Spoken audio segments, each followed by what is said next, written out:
तर ह्यावेळेस संजीवनी ताईंनी हे नवीन आणलेले आता ह्यात आम्ही डेकोरेशन करणार आहे. हे ताट आणले, किती सुंदर अप्रतिम ताट आहे गणपतीसाठी. असं छान डेकोरेशन केलेलं आहे आम्ही.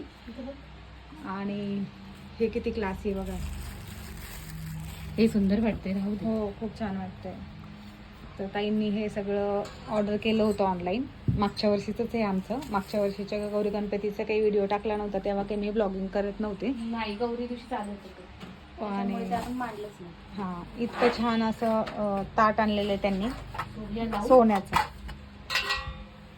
हे बघा किती छान असं आणलेलं आहे. ताईंना घेत नाही मी व्हिडिओमध्ये, कारण ताईंना व्हिडिओ काढायला आवडत नाही. तर ताईंचा फक्त हातच बघू शकता तुम्ही.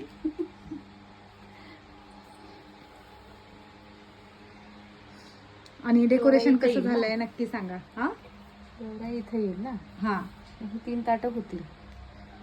आणि वाटलं असेल इकडं नंतर. हे ताट इथे लावायचं का?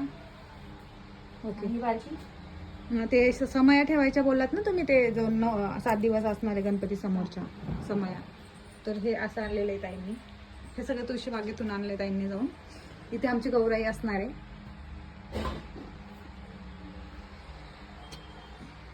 तर डेकोरेशन कसं झालं नक्की कमेंट मध्ये सांगा.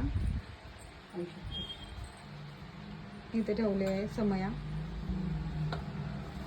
आता पप्पा यायची आतुरता आहे. उद्याची वाट बघतोय आम्ही पप्पा येण्यासाठी.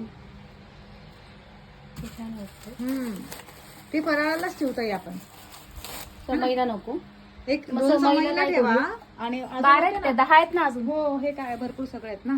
तर ह्यामध्ये आपण पूर्ण फराळ ठेवायचं. पण मग आपले हे बाकीचं काय कुठे बसणार ताई? आपण एवढं सगळे जागा आठवले म्हटलं. सरळ इथे काहीतरी लावून यायचं ते stand नको, आणून. खूप जास्त नको. एवढ्याच जागेत काय करायचं ते करूयात आपण. मग इथेच ठेवावं लागेल. कुठं ठेवणार होतं? ह्या मोठ्या प्लेट्स आणल्यात ना तुम्ही?